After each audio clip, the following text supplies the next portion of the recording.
Hello, everyone. Welcome back to this week's Cedarville Stories Podcast. I'm Mark Weinstein, and joining me today is Jon Greenwood, a 1985 graduate from Cedarville University who enjoyed a 30-year career with Huntington Bank, rising to the level of Executive Vice President and Director of Branch Banking. Today, he's exchanged his banking credentials for an opportunity to provide leadership to Cedarville's new CU Lead program. We'll talk about his career and vision for CU Lead today on the podcast. So let's go to my conversation with Jon Greenwood on this week's Cedarville Stories Podcast. Jon, welcome to the program. It's great to have you in studio and get to know you a little bit better. And from my research, I know you're a Cedarville graduate. I am. But your path to Cedarville from a high school student to a freshman in college wasn't kind of straightforward. Tell us that story that led you to Cedarville, because it's quite unique. Well, I'm not sure my story's real straightforward, to be honest with you. When I was coming out of high school, I digress a little bit, but what's interesting is kids today know what they want to do a lot earlier than what I did or we did back then. Sure. It seems like to me. Okay. When I was coming out of high school, my two brothers and sisters went to Taylor University. Okay. And my one brother played golf there. And so I, came out of high school, played multiple sports, but one was golf. And I was supposed to go to Taylor. And they had the dorm. I was supposed to stay in this dorm. They pretty much had me paid to go there. Had you applied yet? I hadn't really applied yet, but they had already said, you're coming here. Here's what you're going to do. Deal. Here's where you're going to, this is the dorm. So my brother and all his buddies already pretty much had that destined for me. And so as I went throughout my senior year in high school, my dad, who was a full-time pastor and also a full-time educator at a large public high school here, he had connections with the old Dr. Jeremiah in Cedarville. James T. Yeah. And so it was late in the game. For some reason, Cedarville kind of surfaced. And I really didn't know much about Cedarville. Where were you living at this time? Springfield. Oh, you're right here. I was right up the street, and I really didn't know much about Cedarville. Shame on us. I know. Well, it is what it is. And then all of a sudden, it just kind of, I came down, did a visit here, and I played in what they called the Cedarville Baptist Open, I think it was back in the day, as a high school senior. And so I just kind of applied here, and they accepted me, believe it or not. And so I ended up coming to Cedarville and pivoted at the last minute and ended up at Cedarville. So it was kind of interesting how the Lord just kind of moved things around, and I ended up coming here versus going to Taylor. Well, we're glad you did. So how have you seen the Lord use that decision to really impact your life and the lives of those who you've impacted? Yeah, great question. So I would just say that, I think the older I get, the more mature that you become, you kind of say, Lord, just as you're praying and giving it to the Lord, you're just saying, I just want to be where you want me to be. And so, it was just interesting in a lot of facets of my life, from, maybe girls I dated to the lady that I married, who's fantastic, how the Lord just kind of moved. We should have never met, to be quite frank with you, my wife and I, but it was interesting how the Lord moved. How did you meet her? Well, it was really interesting. My dad, who was a full-time pastor, he held meetings at her church years ago when she was in high school. Okay. I didn't know who they were. I had no clue, right? And so her dad evidently really liked my dad. And so he actually had dinner at their house. And so her sister had graduated from Ohio Northern, got married to her husband. They both graduated from there. He actually moved to Springfield for a job. Okay. They ended up at my dad's church. And so unbeknownst to both of us, she invited Jan down for a weekend. And I just kind of came out of a relationship, and she did too. And neither one of us we didn't even have a clue we were getting set up. And so, again, it was just interesting how the Lord worked. Right. And so her sister introduced us that weekend when she showed up, and we kind of spent a little time together. And the next thing you know, a couple weeks later, I asked her out again, and it's just interesting how it all came together. But it was just all the things that had to happen for us to even meet was just interesting how the Lord orchestrated that. That brings to my mind the great parts of Scripture where it says, "But God." Yeah. Without God, Yeah. who knows what's going to happen? But He knows. I talk about His grace and mercy all the time. Yeah. Because anybody who's probably watching this that knew me in college, let me be clear. I was the biggest overachiever this school ever has seen. And so the way God has moved in my life and allowed me to have opportunities to do what I did at the level I did was pretty remarkable. Yeah. And so, it's just amazing how He, despite ourselves sometimes, He takes care of us. I really resonate with that because at my alma mater, I'm probably the biggest overachiever as well. And I thank the Lord for that. So as a student at Cedarville, obviously because you played golf, you played then golf for the Yellow Jackets. I did. I think in golf, I don't play a lot, but I do enjoy it. But I think it tests one's patience, one's character. How has golf shaped who you are as a person, even your leadership style? Oh man, great question. Golf is a game that will drive you crazy. Yeah. And so it will test your patience. I haven't been playing well this spring. We've had a very late spring here in Ohio. We have. And so it's been really weird. So I haven't been playing that well. And so my wife the other night, before I went out, she said to me, she says, "Get back into your competitive mindset, would you please?" Because I was ready to just dump my clubs and buy all new clubs and everything else. She's like, "Don't do that." And so I finally put together a really pretty good round last night. But it shapes you because you have to compete. Mm-hmm. And anybody that goes into the marketplace, you have to compete. Right. I learned early on in my career that I just had to outwork people. Mm-hmm. I had to have a good work ethic and wrap that around all the other intangibles like the integrity and character issues and things like that. And I think the Lord will take care of you and open doors and move you along. So golf was an opportunity for me to build relationships. I think to this day, it's a great opportunity for you to build relationships with people. I think it's an opportunity for you to really, again, learn patience, builds character in you. If you have a temper, you're in trouble on the golf course. It'll come out. And I've had that happen, but it's a great game. It's a lifelong game, and it just teaches you a lot of lessons. Yeah. Well, let's talk about academics at Cedarville. Yeah.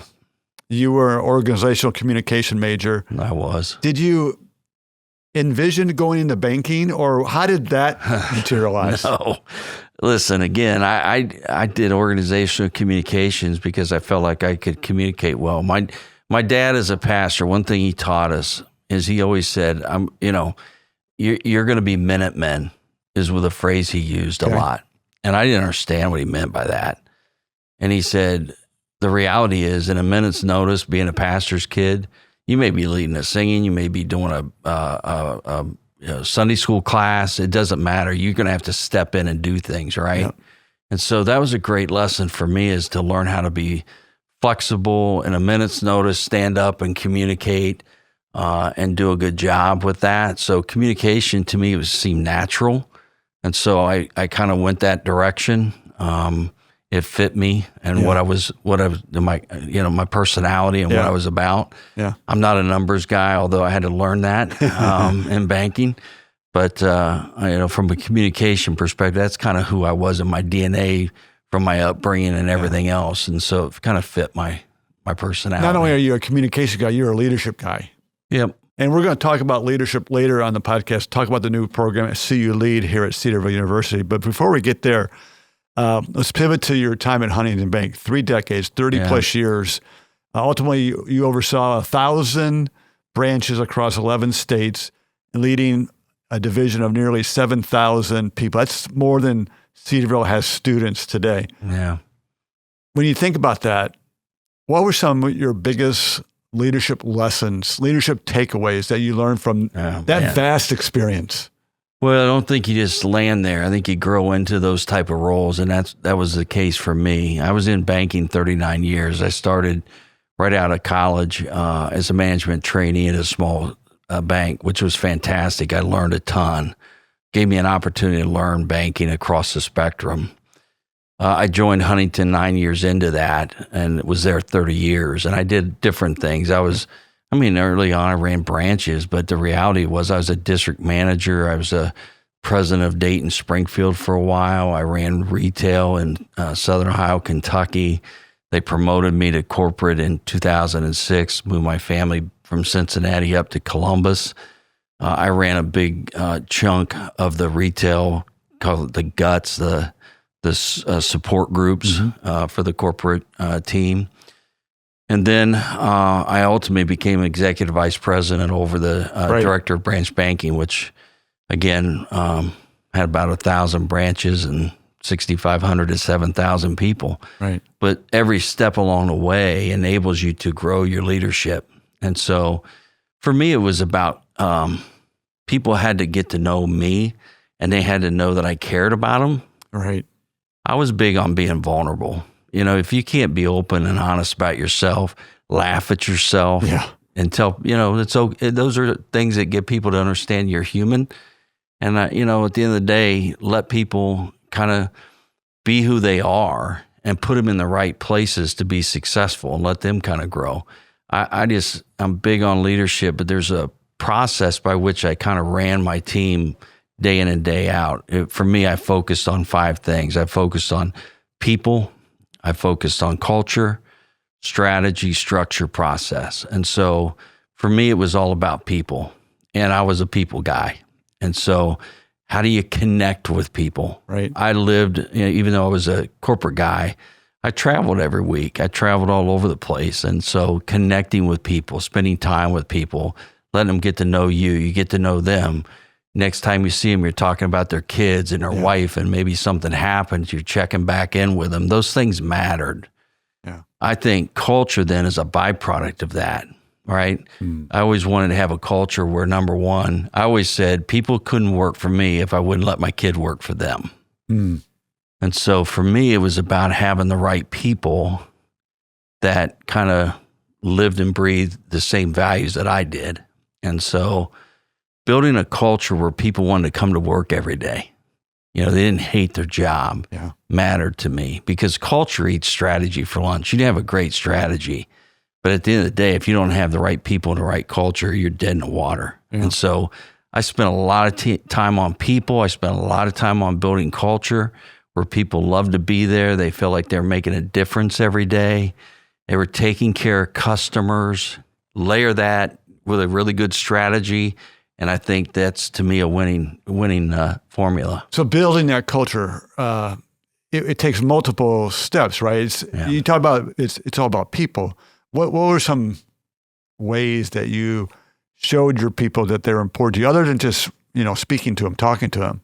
Yeah. So for me, it was about the connection. So every week when I traveled, people would always want to parade me around to different branches and different meetings and different things. And that was fine, but I felt like my time was pretty valuable when I was in the market.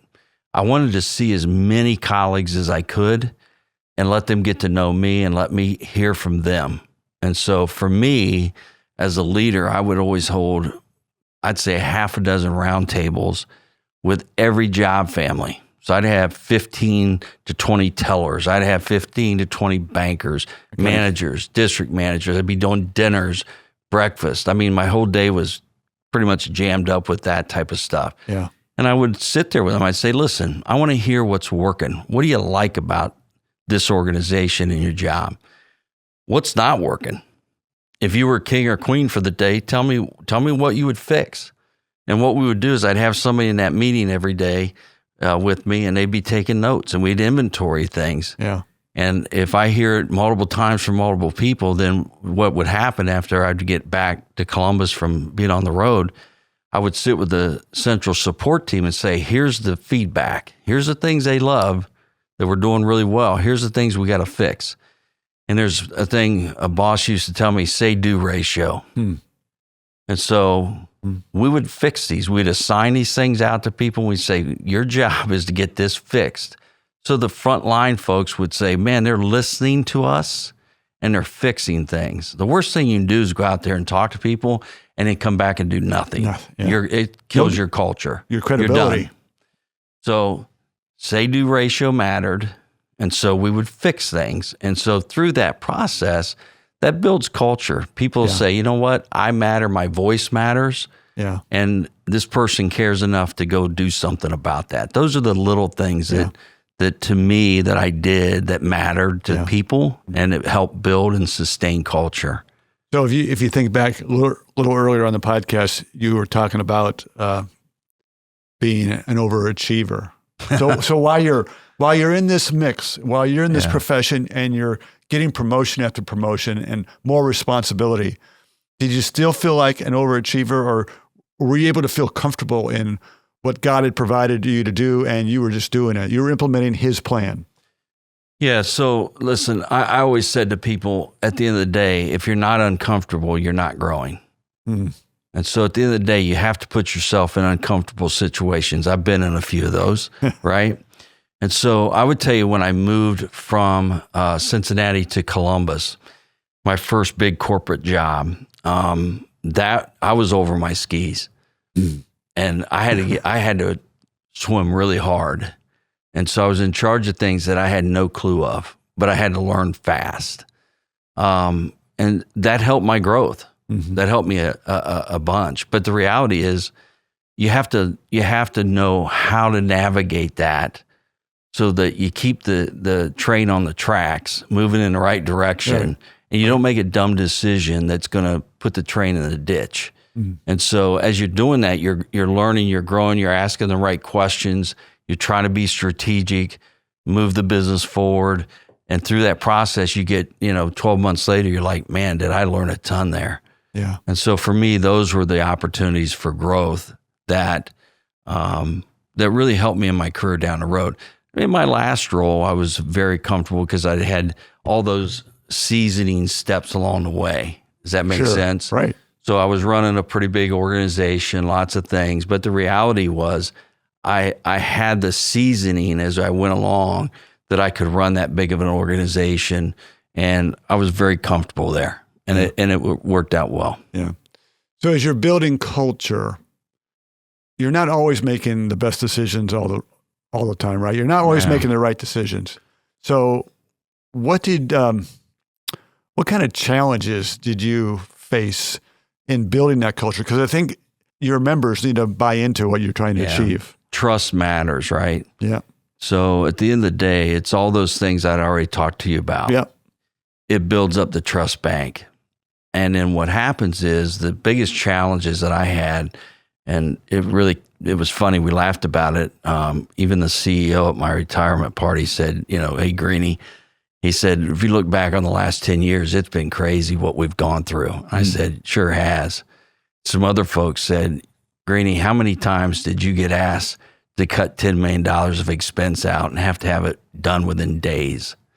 Those are the challenges. Because I don't know how many times in my career, to be quite frank with you, they asked me to cut a lot of expense out. But you can't touch revenue, but I want this much of expense taken out, right? And those are tough decisions because you're impacting people's lives. You are. But the reality is, if you didn't do a good job of building trust, then when it came to those decisions, even though it impacted people's lives, I used to hear from people say, you know what? He was faced with a tough decision. I'm sure that he did the right thing.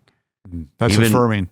Even though it was tough to do and you had to do some things that impacted people's lives, you kept the field intact and in step with you because they trusted you. Yeah. And so to me, those were the tough decisions that either make or break your culture and keep your team moving with you, even in those tough decision times. Sure. So obviously Huntington Bank is not a Christian organization or led necessarily by Christian people. How did your faith play a key role in just keeping you on track, helping you lead as Jesus would lead? How did your faith play a role? Well, first of all, we got to all understand one thing. You're not perfect. I'm not perfect. Mm-mm. There's times you make mistakes. There's times you screw up. But the reality is you go back and you deal with those things and you keep moving forward.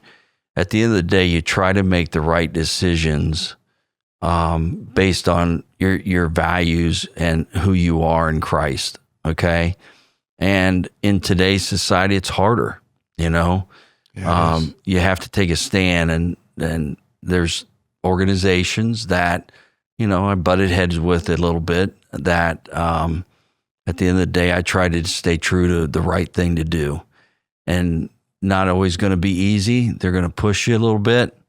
But the reality is I came through it fine, and we were able to get to a good spot. But you're going to be faced, if you're in a publicly traded company, and especially with if you look back in the last few years with all the societal norms and cultural changes and stuff, you got to stay true to who you are. Don't get swept up in all that stuff, because the reality is that'll come and go. Stay true to who you are, and be a consistent leader that people can count on. If you're flip-flopping around, people are like, well, who's he going to be today? And so just stay true to who you are and make the right decision. It may not be popular at the time, but guess what? Lord will always take care of it. That's great advice. And that leads me to this final question in this segment of Huntington Bank, because then I want to move into the CU Lead program. But what advice would you give young professionals entering, whether it's the corporate world or just a job, a profession? What advice from a leadership perspective or a work ethic perspective would you give to young professionals? Well, number one, work really hard. You know, don't compare yourself to other people sitting beside you. Outwork people and hustle. Be good at what you do. Be really competent at what you do, so that the people above you can always count on you giving them good information. Yeah. If you're going to give them bad information, you're in trouble pretty quick. Outwork people. Always be accurate with what you're doing so that they can count on you. And then number two, I'd say, listen, know who you are, know how God created you, your strengths and weaknesses, know how that helps you, know how that hurts you. In stressful moments, know how your personality is going to come out, guard against that, and really focus on EQ. What's your emotional intelligence? And be really good there and understand those dynamics. Is that harder to do in a culture like we live in today? I don't know that it's any harder. Okay. I don't know that it's any harder. I just think you really, truly need to just be true to who you are, but know who you are, and really let your strengths come through from a leadership perspective. That's why I'm passionate about what we're doing here, what we're launching. I really want students to walk out of here and know who they are, how did God create them, and let's really give them a step up from an advantage perspective over their peer groups that are graduating from other institutions. And if they're really competent at what they do, and they know they're really advancing their leadership skills, they're going to accelerate in their careers, which is, to me, really, really positive. Jon, I want to go there now for the final 10 minutes or so on the podcast. So basically, what is CU Lead? That's a new program here at Cedarville University. Yeah, so CU Lead is really about our whole leadership development program now at Cedarville. Okay. And so it's a multi-pronged approach here, what we're trying to do. Built the strategy out. Dr. Heyman and Dr. White and others have endorsed it. It's really a three-pronged approach, and we've branded it as CU Lead. Okay. The first one is really about how do we create a consistent student experience around leadership development. Now, where do I really want to see that end? Is probably where every freshman coming in will take a leadership class. Great. And we will help them figure out who they are. How did God create them? How did God wire them? And really create that opportunity for us to, as I call it, in this incubator, stress test them from a leadership perspective. And it also allows us over 4 years to create a common language and let them kind of experience those skills over the next 4 years before they go to the market. Okay. The second kind of prong to this approach strategically is we're going to develop out leadership conferences. We have the Impact Conference, which is coming up this fall, right? There'll be a lot of leadership components in that this fall. We're going to launch a speaker series. Okay. And so the goal is that I want to bring speakers, CEOs, executives, other folks that kids want to hear from to campus, number one, to experience this place. It's pretty remarkable what God's done here at Cedarville. Absolutely is. And so let them experience it, because I want to create opportunities for internships and employment opportunities with these folks. I was laughing because I talked to the CEO at Huntington probably about a month ago, and he asked me what I was doing. He said, "Greenie, what are you doing?" And everybody thought I would probably do something in banking again at some point. Right. And so I told him, I said, "Listen, I'm doing a leadership deal at Cedarville." His first question is, "Where's Cedarville?" It's 40 minutes away from the headquarters, right? Yeah. So I told him, I said, "Steve, you need to get down here."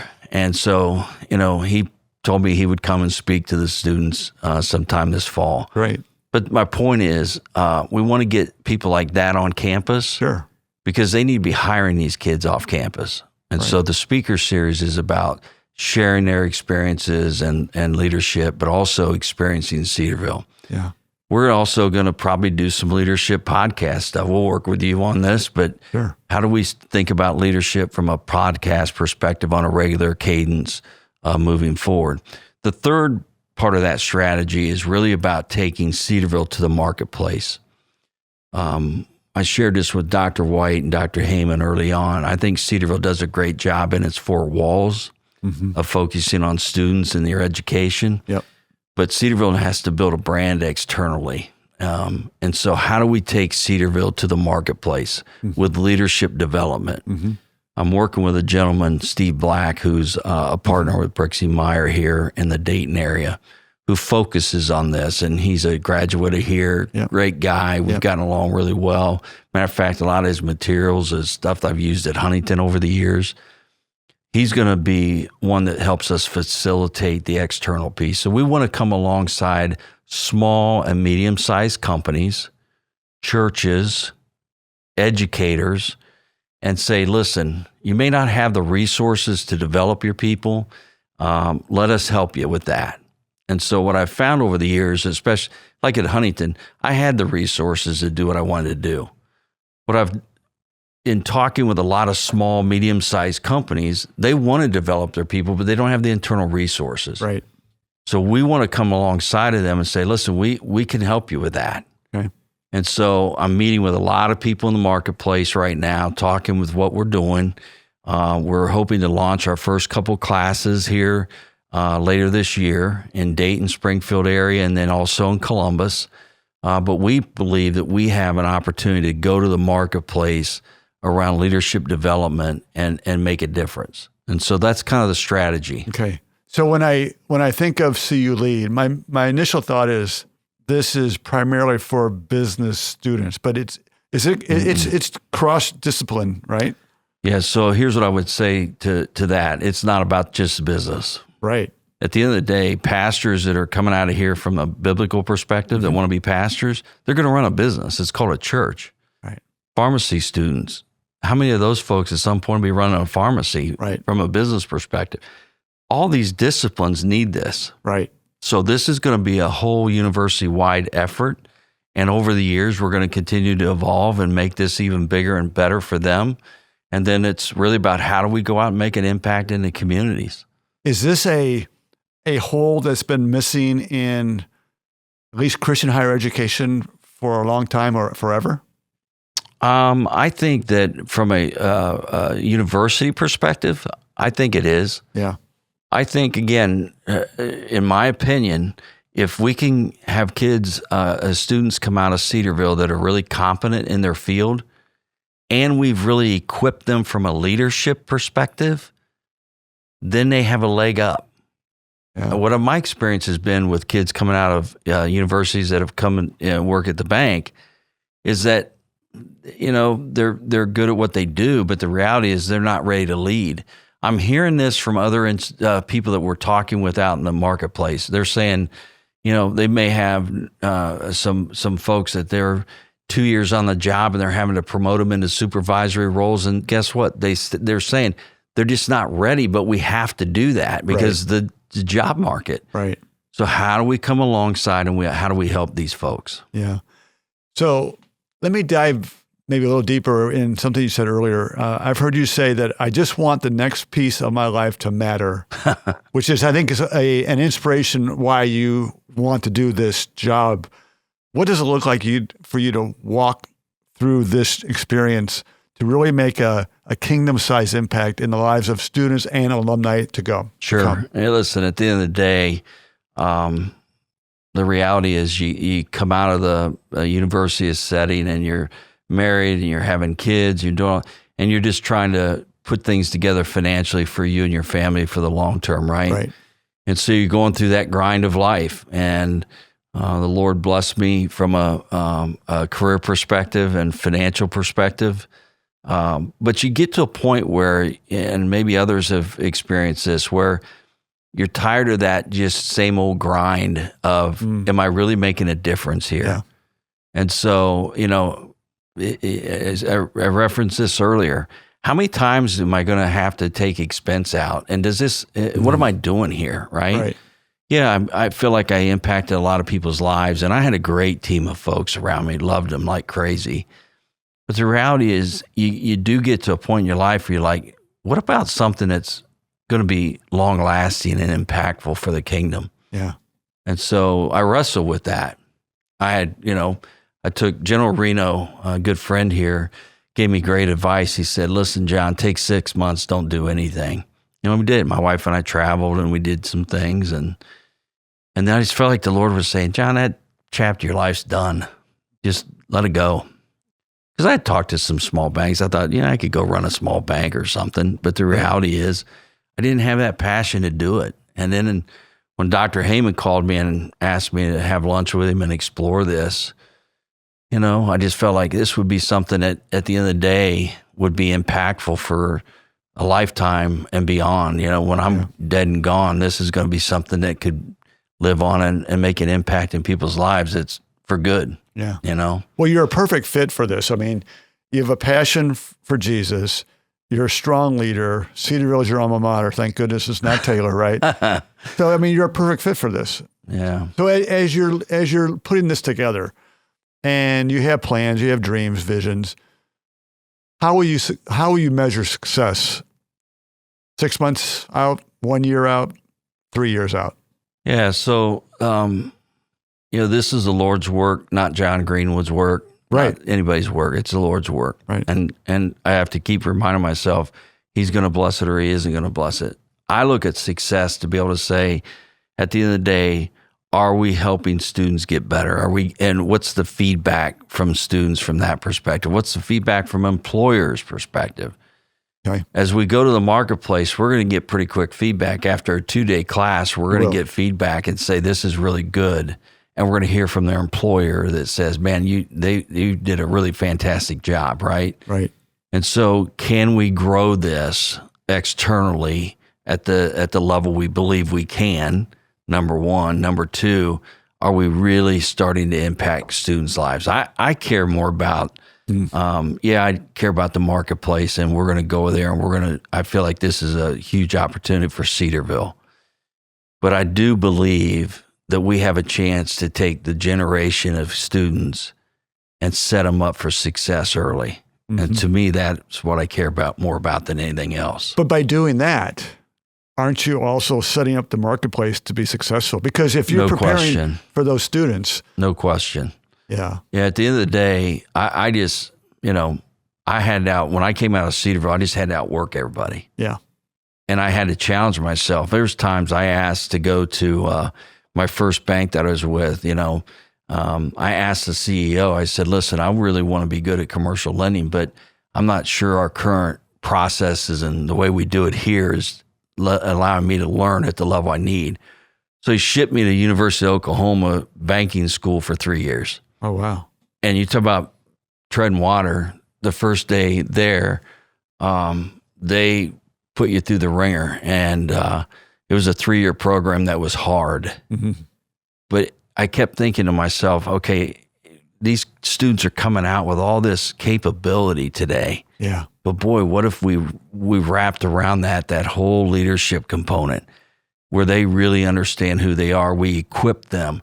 We put them through the stressors here in this incubator where it's okay to fail. Yeah. Let's do that now. Yeah. So when they get in the marketplace, they'll accelerate past their peer groups and be in leadership roles and make a bigger impact in those roles. And I think there's the opportunity for us. Yeah, it's a great opportunity. Jon, I'm looking at the clock. Time is up. But before we go, I want to give you one final opportunity to say anything else about CU Lead that you want. But then also, in that moment, how can people learn more about CU Lead? Where do they go? How can they check into what we're going to offer soon? Sure. Go to cedarville.edu/CU Lead. We're going to put everything through the website, okay? We are going to have our first couple classes are tentatively scheduled. We're going to get these on the website. In the Dayton-Springfield market, we're going to have our first class September 24th and 25th. Okay. And they'll be able to go to the website and sign up for those, okay?